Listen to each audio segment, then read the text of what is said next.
Paksiw, paalis na sa Tibebit mamalingki. Hindi na ako magsusuklay kasi basa pa yung buko at ako'y nagmamadali. Pupunta na ako ng palengke, mga kapaksiw.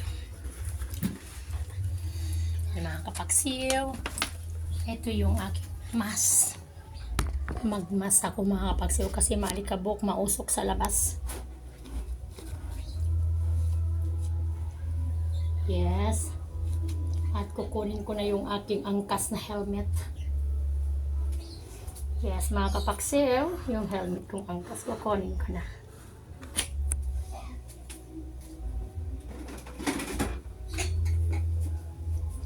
Ready na ako.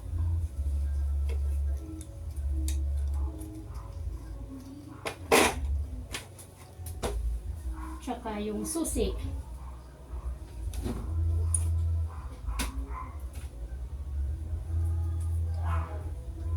Wala yung susi ko, mga kapaksiw, ah.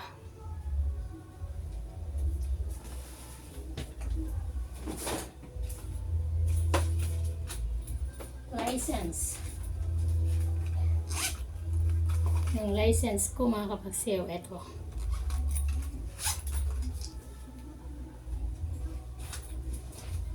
Susi ko na naman, hinahanap ko, mga kapaksiw.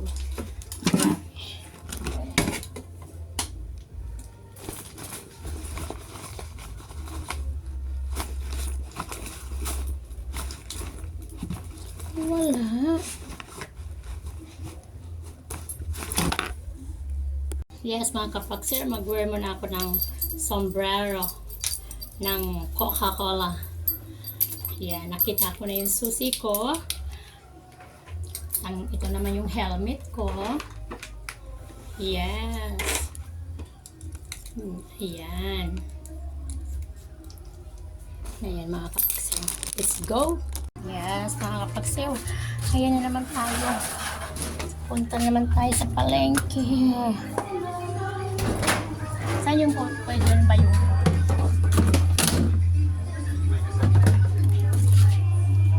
grabe. Yes, mga kapaksiw. Going to market na.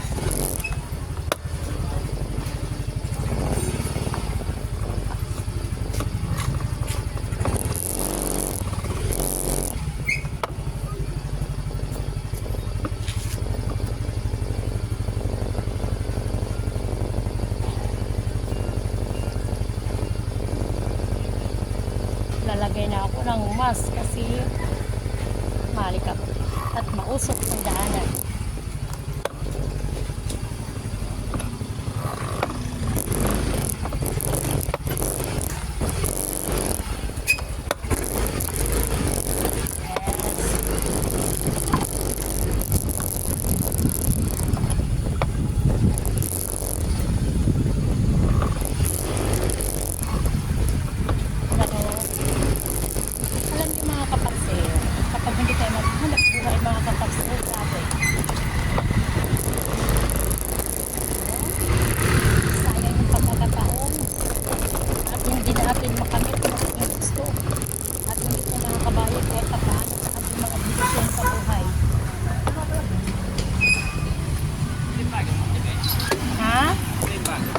Oo.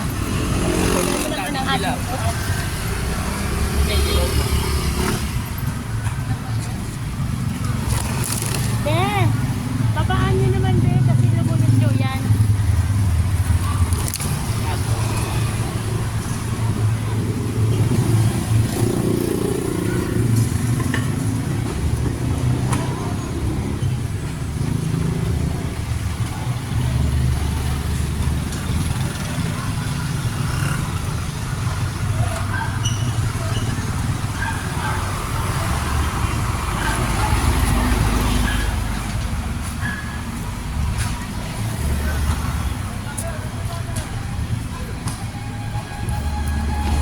Yes, mga kapaksiw, grabe talaga ang tao. Daming mga pasaway sa buhay mo.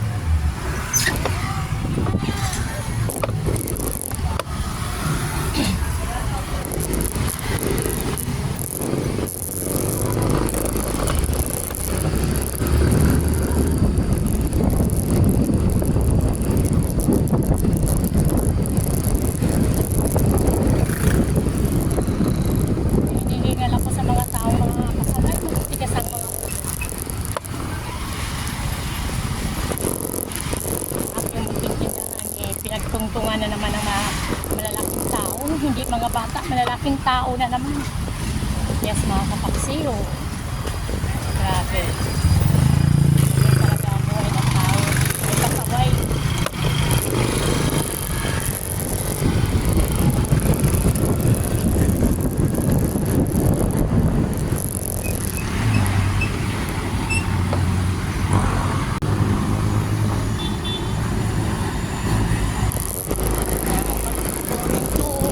Before na naman si Ate Bebe.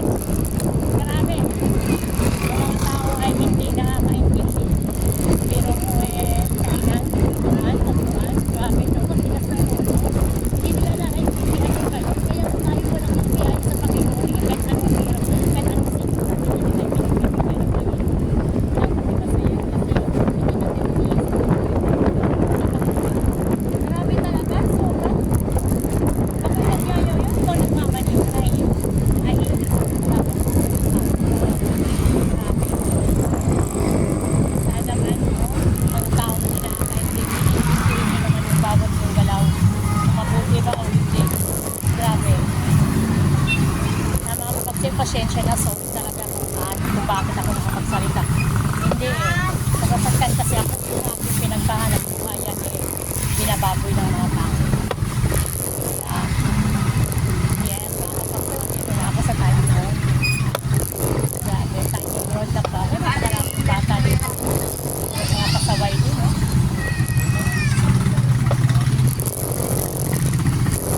Hoy, wag anak, pasagasahan kayo. Pasaway ng mga bata.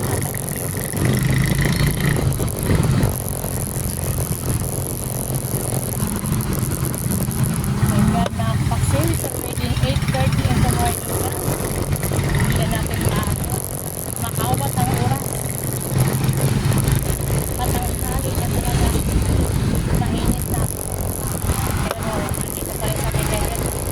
Nagmamanin lang. Para lang makarating sa ating pagkakamalingki ako ng aking pagkakalingki. Hindi na po ako kasi nakapagpamalingki ng maaga.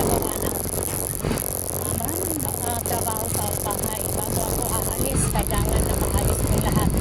Nakapag-init, nakalinis, nakasaging, lahat ay gagawin mo na bago pa bumalik sa malingki. Mga kapagsiw, thank you very much sa mga nag-follow sa akin. Thank you very much sa lahat na nag-follow sa akin. Huwag naman ninyo kalimutan pag-follow. Thank you very much and goodbye sa lahat. And kapagsiw, dito na ako sa papuntang St. James. San Bartolome na po ako. Hindi tayo makapagpatakbo ng maayos at may naunang noche, medyo mabagal yung kanyang takbo. Kaya niya ako pwedeng sumingit at maliit yung pagsisingitan ko. Baka mamaya magawin ako ng ikabit ako ng kaliba, makapuha. Ito lang, sasindan ko lang po yung kotse puti habang ako'y magsasalita. Ayan, ito na yung San Bartolome Church. Grabe, nakakaksin, no?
kaso sa overticket.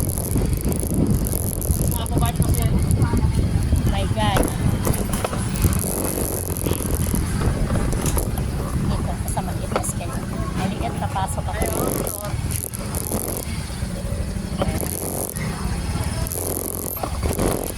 Grabe mga kapaksew.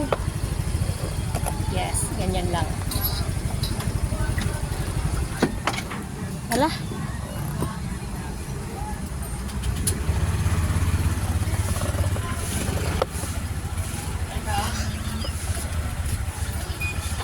Medyo masikip. Yes, mga kapaksew, andito na ako sa public market. Medyo alanganin yung aking pag-park.